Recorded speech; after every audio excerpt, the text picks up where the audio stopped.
Bonjour, on se retrouve aujourd'hui, une nouvelle émission, une nouvelle recette.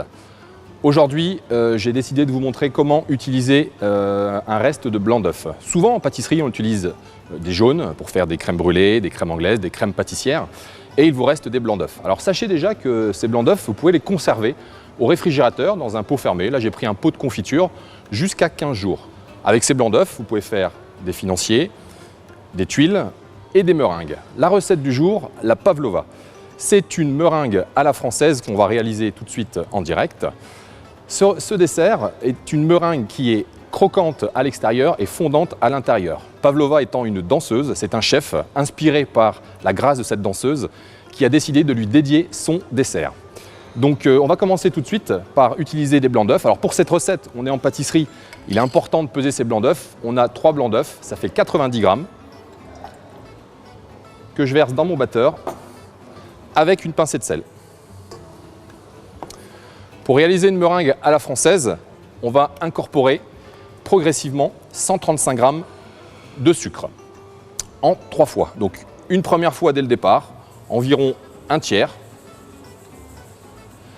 Et je commence à les battre vitesse moyenne pour permettre au sucre de se dissoudre très progressivement. Pour avoir une meringue bien blanche et bien brillante, petite astuce, je rajoute un filet de citron.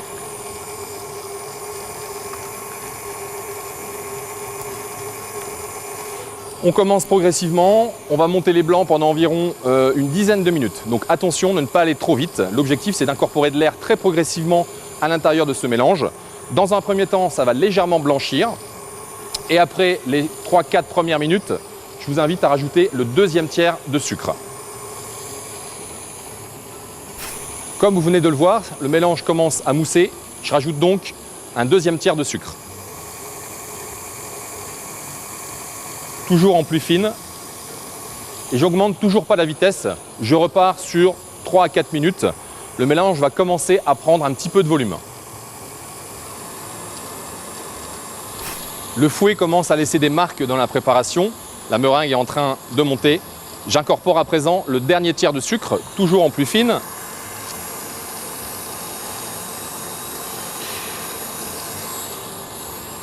Et seulement à ce moment, j'accélère pour mettre à la vitesse maximum pour serrer mes blancs.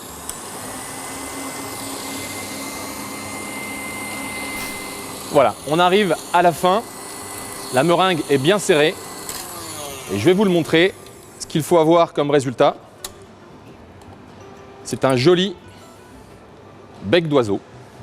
On a une meringue qui est vraiment, voilà, un très beau résultat, un très joli bec d'oiseau. À ce stade, maintenant, nous allons passer au pochage. Pour cela, je prends une poche à douille et je vais prélever ma meringue qui est vraiment, on le voit là, très brillante. C'est le fait d'avoir ajouté du citron qui rend cette meringue brillante. Juste avant de réaliser le pochage, sur ma plaque, j'ai un papier sulfurisé ou un papier cuisson anti-adhésif. Et je saupoudre un tout petit peu de sucre. Ça facilitera le démoulage. Et je passe au dressage. Alors je commence par le centre et je fais un petit escargot.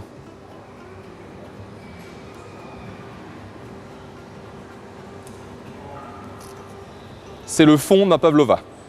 Pour pouvoir la garnir ensuite d'une crème montée qu'on va réaliser juste après, je vais repasser une deuxième fois sur le contour. Juste pour apporter un petit peu plus de hauteur à ce dessert. Et si vous êtes gourmand comme moi, je fais un troisième tour.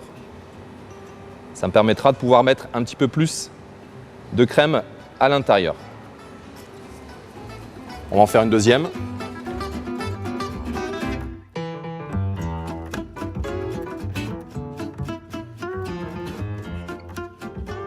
S'il vous reste un petit peu de meringue, pensez à poser juste à côté de la plaque de simples petites touches qui pourront accompagner un café par exemple ou apporter un décor sur un autre dessert. Moment important, la cuisson. On va partir sur 1h15, suivant les fours, 1h15, 1h30 à 100-110 degrés maximum. La pavlova doit sécher à l'extérieur et rester fondante à l'intérieur. Elle ne doit pas changer de couleur. Si jamais la meringue commence à devenir légèrement brune, c'est que le four est trop chaud. Pensez à baisser la température. Donc voilà, c'est parti pour cette cuisson. On se retrouve juste après. Pendant la cuisson de notre pavlova, nous allons réaliser la deuxième étape de cette recette, une crème montée. Alors je prends de la crème liquide. Pour apporter une petite touche supplémentaire sur ce dessert, moi j'aime bien rajouter du Philadelphia, mais à la maison, on pourrait remplacer ça par du mascarpone. Donc là, on est sur 100 g de crème liquide et j'ajoute 50 g de Philadelphia. Aujourd'hui, la pavlova sera déclinée sur des saveurs un peu exotiques. Vous allez voir tout à l'heure au moment du dressage. Apporter un petit goût dans cette crème, vous pouvez l'aromatiser avec n'importe quelle eau-de-vie, liqueur de pomme par exemple, ça marche très très bien. Aujourd'hui, je décide de mettre du soho, c'est de la liqueur de litchi. Une cuillère à soupe. Et là, c'est parti pour la crème montée qu'on va surveiller. L'objectif, c'est qu'elle ne soit pas trop ferme. Comptez 1 à 2 minutes à surveiller.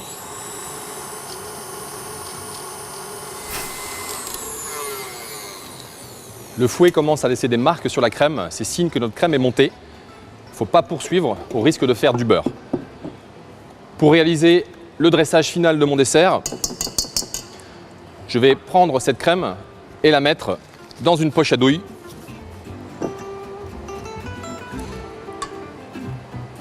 Et on passe au dressage pour le final. La pavlova est sortie du four. Alors c'est important, vous l'avez vu, elle a un tout petit peu gonflé, elle n'a surtout pas changé de couleur, signe que mon four n'était pas trop haut au niveau de température. Pour la garnir, la pavlova se décline à l'infini, et là aussi dans un esprit cuisine des restes. Prenez des fruits qu'il vous reste dans votre cuisine. Aujourd'hui, j'ai décidé de partir sur une saveur un petit peu exotique. Pour cela, je vais prendre de la mangue, de l'ananas, du kiwi, ça va apporter des goûts, des textures et des couleurs différentes. Alors, avant de poser ma crème, j'aime bien faire des petites surprises pour mes invités. Je vais cacher sous cette crème quelques petits fruits découpés en petits morceaux. Kiwi, ananas, mangue. Juste pour remplir ce petit creux qu'on a vu tout à l'heure pour les gourmands. Ensuite, j'utilise ma poche à douille et je vais garnir de crème. Alors, j'aime bien faire des petits dômes.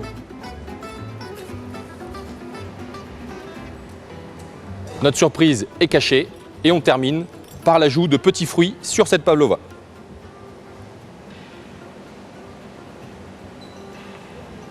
Plus on est gourmand et plus on peut mettre de fruits. Je vais commencer par le kiwi. Je rajoute de l'ananas. Et de la mangue.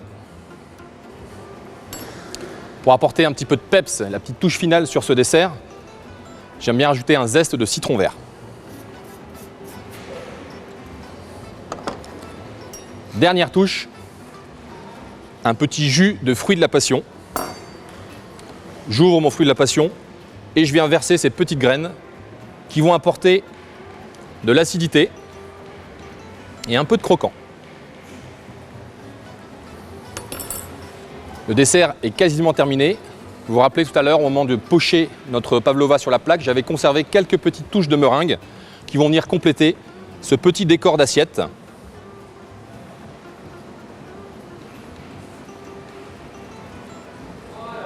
Voilà.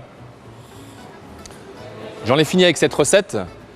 Un dessert vraiment très contemporain qui va apporter à la fois du croquant et du fondant, qu'on peut décliner à l'infini avec tout ce que vous trouverez en termes de fruits à recycler. Je vous souhaite une bonne réalisation et une très bonne dégustation. J'adore ce dessert. À bientôt.